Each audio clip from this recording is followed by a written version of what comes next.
Hey everyone, welcome back to the Deep Research Podcast. Great to be back. Today we're kicking off a really significant deep dive. We're looking at major developments in the Middle East. That's right, focusing squarely on Israel and Iran, specifically these, major Israeli strikes that happened early Friday, June 13th, 2025. And we've got quite the pile of sources to sift through here. We do. We're pulling from Al Jazeera, Reuters, AP, CNN, NBC News, the big players. Plus direct statements, right, from people like Israeli Prime Minister Benjamin Netanyahu, U.S. Secretary of State Marco Rubio. Exactly. And reactions from other world leaders, analysts, too.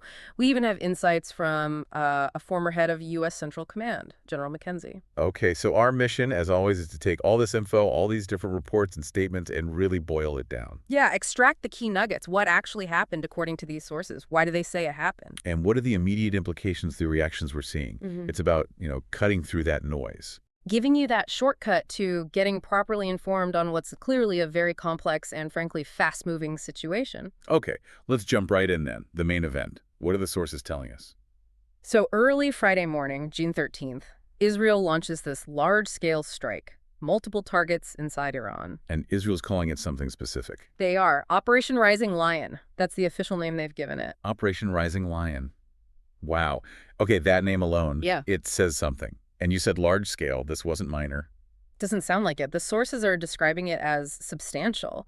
Dozens of Israeli aircraft reportedly involved just in the initial wave. Dozens. That points to some serious planning and capability. Absolutely. A significant military undertaking. And geographically, was it just one spot? No, far from it. Reports of explosions heard, felt, across multiple locations inside Iran. Okay. Sources specifically mention explosions, booming across Tehran, the capital. Right into the capital. Yeah, but also hitting areas like Natanz, Kermanshah, Loristan, Konab, Karamabad. So really spread out. That's covering a lot of ground strategically. It is. Hitting Tehran sends one message, right? Striking the capital. Yeah, a message of reach. Exactly. But hitting these other sites simultaneously, Natanz, Kandab, those are linked to the nuclear program. Right. We hear those names a lot in that context. And then Kermanshah, Loristan, more associated with missile capabilities. So it suggests a coordinated effort targeting different parts of Iran's strategic setup. And were Israeli officials like Netanyahu specific about what they were hitting? Or was it vague military targets talk? Oh, they were remarkably explicit. Very direct, actually, according to these sources. Netanyahu and military sources were clear. What did they say they targeted? Okay, number one, Iran's nuclear program. That was front and center. Which, that's always been the core stated concern for Israel, hasn't it? That existential threat narrative. Precisely. And they drilled down further. Sources say the main enrichment facility at Natanz was an explicit target. Natanz, okay. Where they enrich uranium? Right. And also the heavy water reactor area in Kandab. Kandab. That's the plutonium route, potentially. That's the potential pathway, yes. So targeting both Natanz and Kandab suggests an attempt to hit, both main routes to fissile material for a weapon. But it wasn't just buildings and equipment, was it? No. This is a key point from the sources. Israel stated they were also targeting leading nuclear scientists, people working on what Israel called the Iranian bomb. Wow. Targeting scientists specifically, that feels like a definite escalation, doesn't it? It really does. It's moving beyond infrastructure to the human expertise, trying to dismantle the know-how, not just the hardware. And was it only nuclear-related targets? Not according to the sources. They also indicate Israel struck at what they described as the, quote, heart of Iran's ballistic missile program. Okay, so hitting the delivery systems too. Which Netanyahu framed as just as critical. He alleged, the sources quote him saying, Iran is gearing up to produce 10,000 of those ballistic missiles within 3 years. 10,000. And claiming they'd soon be able to carry a nuclear payload, threatening millions. So you see the picture they paint? The nuclear material and the means to deliver it? So it's a pretty comprehensive target list they laid out. Nuclear sites, scientists, missile program. What about the overall goal? Did they state an objective? They did, and it sounds incredibly ambitious. Netanyahu reportedly talked about wanting to, quote, dismantle the whole system or roll back the Iranian threat. Dismantle the whole system. That's huge. Yeah. That's not just setting them back a bit. No, it implies a fundamental goal. To try and end Iran's strategic weapons capability, or at least severely cripple it. And does it sound like this was a one-and-done strike? Apparently not. Netanyahu is quoted in sources saying the operation will continue as long as necessary, or for as many days as it takes to remove this threat. Okay, so ongoing. And confirming that, an Israeli military source apparently told CNN, quote, "This is not a one-day attack." Right. So that signals potentially a sustained campaign, not just retaliation, but a longer effort. Exactly, to achieve that bigger stated goal of dismantling the system. Okay. So that's the what happened and the who and what Israel says it targeted. Let's pivot to the why. What's the stated justification coming from Israel for launching Operation Rising Lion right now? Well, the primary reason, the one that comes through consistently across the sources drawing on Israeli officials, is prevention, preventing Iran from getting nuclear weapons. The existential threat argument again. Yes, explicitly framing it as an existential threat, not just to Israel, they say, but to the wider world. And are they making specific claims about how close Iran is to justify this timing? They are. Very specific and quite alarming claims. Netanyahu is quoted stating Iran is closer than ever to a nuclear weapon. Closer than ever. What did that mean in practical terms, according to him? Well, he backed it up with some numbers, reportedly, claiming Iran already has enough highly enriched uranium for, quote, 9 atom bombs. 9. And crucially, he alleged Iran has recently taken steps to weaponize this uranium. Weaponized. So moving beyond just having the material. Exactly, implying they're working on integrating it into a warhead design, actually building the bomb itself. And that's a critical step, isn't it? He claimed they could produce a weapon quickly if they decide to. Yes, possibly within a few months, less than a year. That's the timeline he suggested, according to these reports. Now, this is interesting because don't some sources mention a potential difference in assessment here, maybe with the U.S.? That's a really critical point highlighted in the materials, yes. While Israel is making these urgent claims about weaponization happening now, some sources reference the standing U.S. intelligence assessment, which reportedly does not believe Iran currently has an active weaponization program. They share the concern about the stockpile of enriched material, but not the active weaponization part. Okay, so that's potentially a huge gap. Israel says weaponization is happening. U.S. intel says maybe not actively right now. How do you square that? You can't easily square it. It raises big questions, right? Different information, different interpretations, different definitions of weaponization. It's unclear from the sources, but the difference itself is significant. Absolutely, because acting preemptively based on your intel when your main ally might see it differently, that's a big decision. A very big decision. But Israel's stated view, coming from Netanyahu in these sources, is basically that Iran's intentions are clear, their actions speak for themselves, and there's no time left for doubt. He accused them of calling for Israel's destruction. Openly, yes, and actively building means to do it. He also dismissed the idea of genuine negotiation on this point. How so? Saying Iran is just buying for time, refusing basic requirements like robust inspections, transparency, things peaceful nations accept regarding nuclear programs. And he used some strong historical analogies, didn't he? He really did. Very potent framing. Sources say he explicitly compared the situation to appeasement before World War II. Wow. Invoking Munich. And the vow of never again, he didn't just invoke it. He reportedly said, quote, "Never again is now." Never again is now. That's incredibly powerful language, framing it as an immediate historical imperative. It is. He also quoted or paraphrased a teaching. When enemies vow to destroy you, believe them. When enemies build weapons of mass death, stop them. Directly linking the alleged threat to a moral duty to act. Exactly. And then there was that even more direct biblical reference. When someone comes to kill you, rise and act first. Which really hammers home the preemptive justification they're putting forward. It perfectly encapsulates it, framing it not as aggression, but as necessary self-preservation against a stated mortal threat. That's the core narrative reported in these sources. And framing it explicitly as self-defense, an unavoidable obligation. Yes. Sources quote Israel saying they have no choice but to fulfill the obligation to act in defense of its citizens, and that they are rising like lions, tying back to the operation's name. Now, Netanyahu also apparently tried to frame this as benefiting others in the region. Yes, that was interesting. He claimed that in defending themselves, Israel also defend many others, specifically mentioning Arab neighbors who, he alleged, have suffered from Iran's campaign of chaos and carnage. So trying to build a sort of anti-Iran coalition narrative there. Seems like it, framing it as serving broader regional stability. He even made some pretty bold claims about the effects of previous Israeli actions against Iranian proxies, Mike, what? reportedly claiming they led to a new government in Lebanon and, get this, the collapse of Assad's regime in Syria. Wait, the collapse of Assad, that's a huge claim to attribute to their prior actions. It is a very significant claim. Suggests Israel sees its actions as having major ripple effects, potentially reshaping the whole Middle East in ways they view positively. And did he say anything to the Iranian people themselves?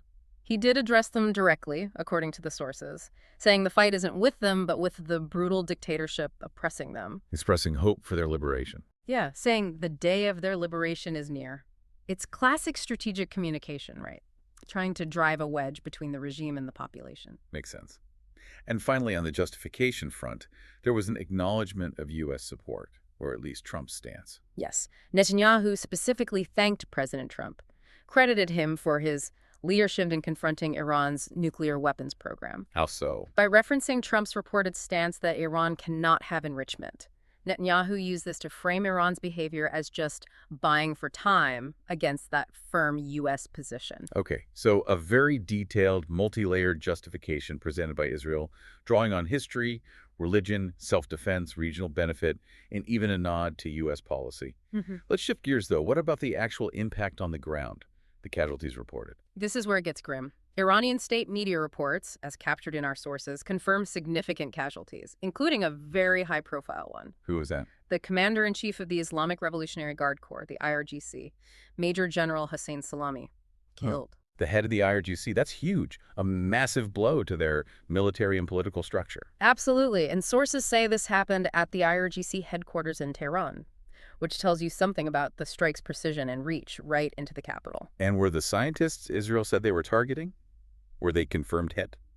Iranian state media also confirmed the killing of two nuclear scientists, Faridun Abbasi and Mohammad Mehdi Taranchi. So that directly lines up with Israel's stated intent. It does, targeting the top military commander and key nuclear scientists. It points to that dual goal: decapitate command, disrupt technical expertise. Did the sources mention any other high-level military figures possibly hit? One source, described as familiar with the operation, mentioned Major General Gholam Ali Rashid, possibly among the killed generals. But the initial official Iranian confirmation seemed focused on Salami, Abbasi, and Taranchi.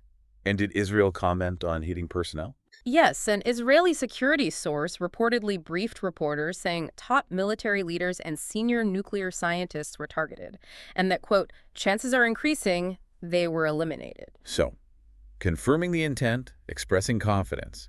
Though independent verification in these scenarios is always tough. Always. But the intent seems clear from both sides' accounts. What about physical damage? Did the sources describe what was hit visually? Yes. Iranian state media, plus photos and reports from agencies like AP, showed explosions, smoke, damage to buildings. Military sites, obviously, but anything else? Truthfully, yes. Reports mention damage to civilian infrastructure, too, including apartment Buildings, okay. and specifically images of the IRGC commander's offices in Tehran burning. Seeing damage to civilian buildings alongside military targets? That really underscores the risks of these large-scale strikes, doesn't it? Even if unintended. Absolutely. And the visual of those IRGC offices burning in Tehran itself, that's a powerful image reinforcing the directness of the strike against the regime's core. Okay, so we have the event, Israel's reasons, the reported impact. Let's look at it from Iran's perspective now. Their context, their likely response based on the sources. We should remember their official stance on nukes first. Good point. The sources remind us Iran has insisted, quote, on several occasions that making nuclear bombs is not in their agenda, not a priority against their ethics. That's the official line. Which stands in stark contrast to Israel's justification, obviously. Complete contrast. And this strike didn't happen in a vacuum internationally, did it? There was recent movement at the IAEA. Right, the timing is significant. This came just after the IAEA, the UN nuclear watchdog. The International Atomic Energy Agency, yeah. They formally censured Iran for the first time in 20 years, apparently. That's right, over Iran's refusal to fully cooperate with inspectors about uranium traces found at some undeclared sites. A big deal diplomatically. And how did Iran react to that censure just days before these Israeli strikes? Their reaction was defiant, according to the sources. They announced they would escalate their program further by establishing a third enrichment site and swapping out older centrifuges at Fordo for more advanced ones. Fordo. That's the one buried deep underground, right? Eh, Harder to hit. exactly. So announcing more advanced centrifuges there, plus a whole new site that was widely seen as thumbing their nose at the international community and dialing up tensions. So things were already heating up. IAEA censure, Iran's defiant response. And sources mentioned Israel and Iran had already been trading blows, but this felt different. It does seem different. One source notes that while there have been exchanges, often attributed to Israel hitting Iranian proxies or assets outside Iran. Right, in Syria or elsewhere. Yeah.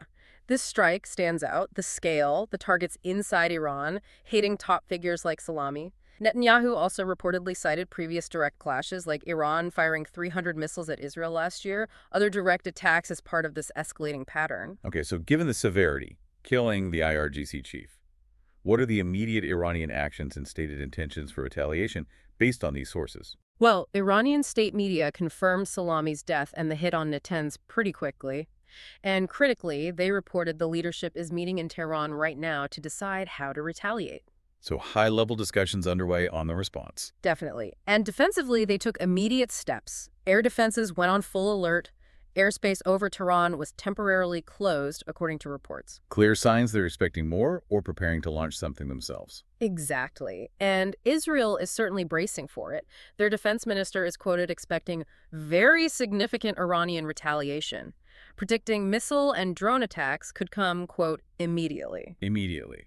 So Israel's expecting a swift, powerful comeback. But didn't General McKenzie offer a slightly different take on the timing? Yes, the former CENTCOM commander. His analysis, cited in the sources, suggested that while retaliation is certain, Iran might not be able to respond instantly. Why not? He thought they'd likely wait for the next period of darkness, use the cover of night, essentially. A tactical assessment based on his experience. Interesting.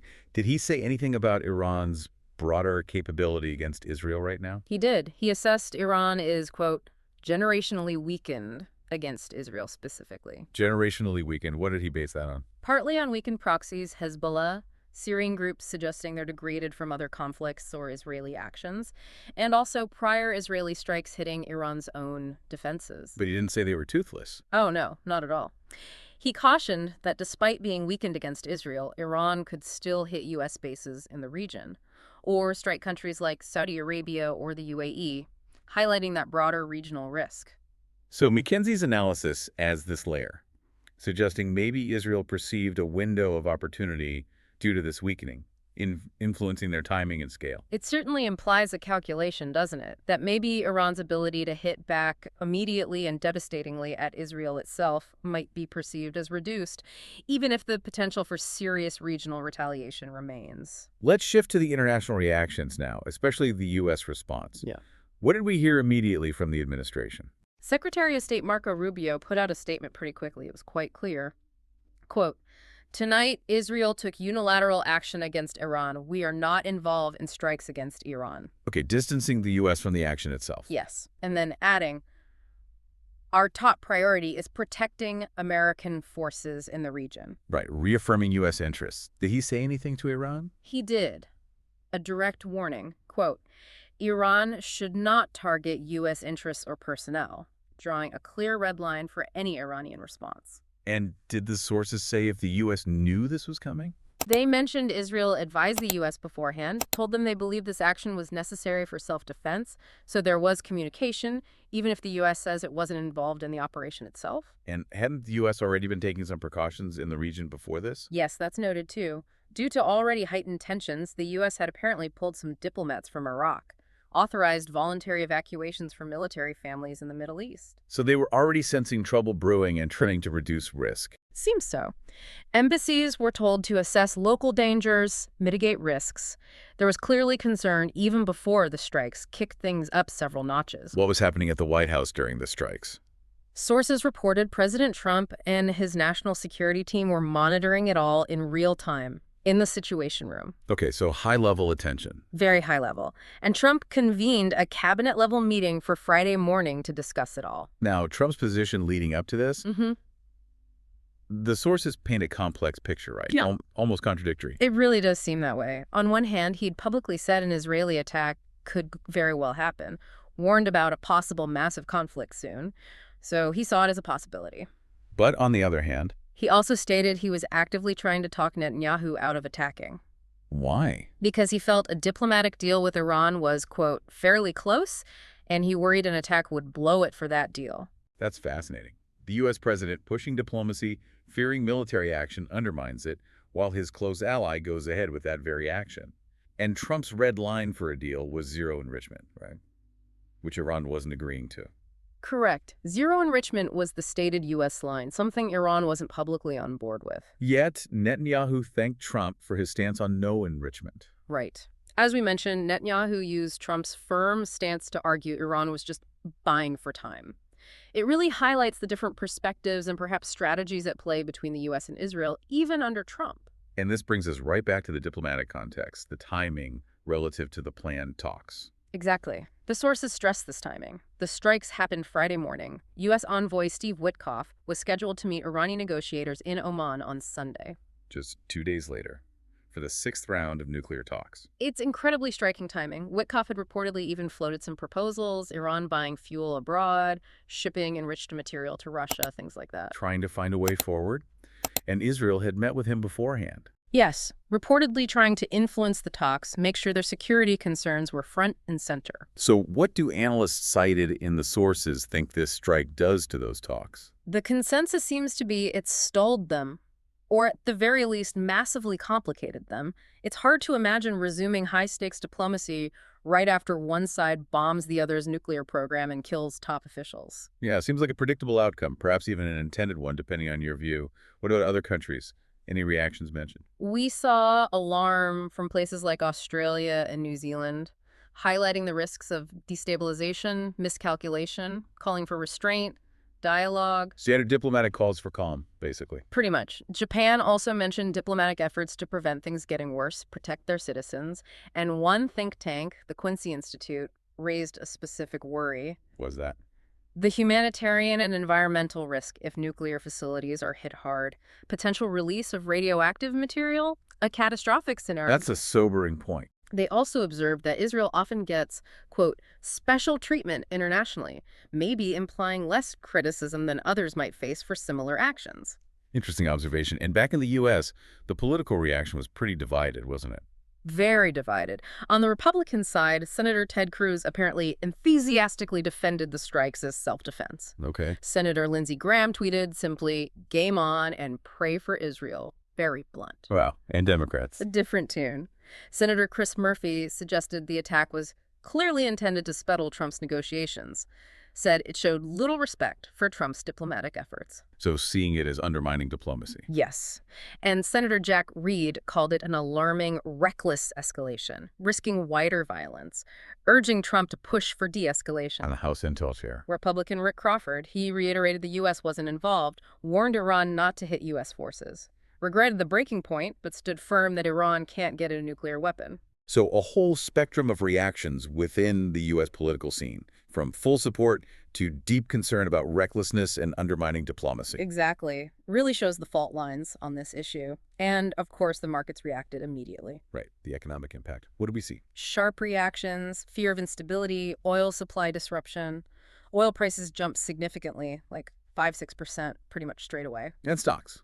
Safe havens. U.S. stock futures dipped. Investors moved money into safer assets, gold, Japanese yen.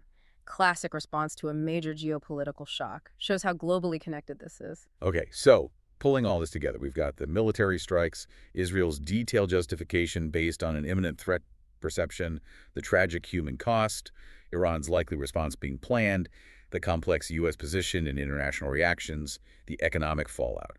How do we make sense of all these layers from the sources? Well, I think this deep dive really helps you see those layers clearly. You've got the military action itself. You've got Israel's narrative driving it, this perception of an imminent existential threat needing force now. Contrasting sharply with Iran's official denial of seeking weapons, even while they were escalating enrichment after that IAEA censure. Exactly. And then you layer on that crucial point about the potentially differing intelligence assessments on weaponization.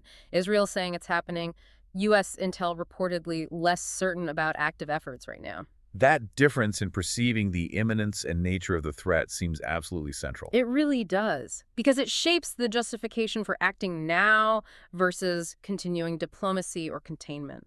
The sources paint a picture that's evolving fast, it's dangerous, and there's a lot of uncertainty. We don't know Iran's precise retaliation yet, right? When, where, how, direct proxies. Correct. Still waiting to see how Tehran responds. And we also don't know truly how effective these strikes were in the long run against the nuclear or missile programs. That point from General McKenzie about needing special U.S. bombs for deep targets, it raises questions about whether Israel can fully achieve that dismantle the system goal alone. It does. And the overarching fear, echoed in many international reactions, is the potential for wider conflict.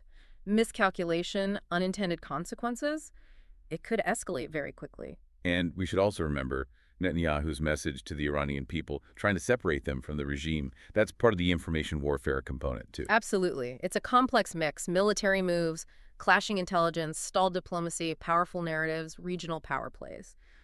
So as we wrap things up on this deep dive, we've unpacked the strikes, Operation Rising Lion, Israel's reasons, the casualties, Iran's situation, the global reaction. A lot to process, and clearly a situation that needs very close watching in the coming days and weeks. Definitely. And thinking about those contrasts in the sources, especially regarding how close Iran really is to a weapon.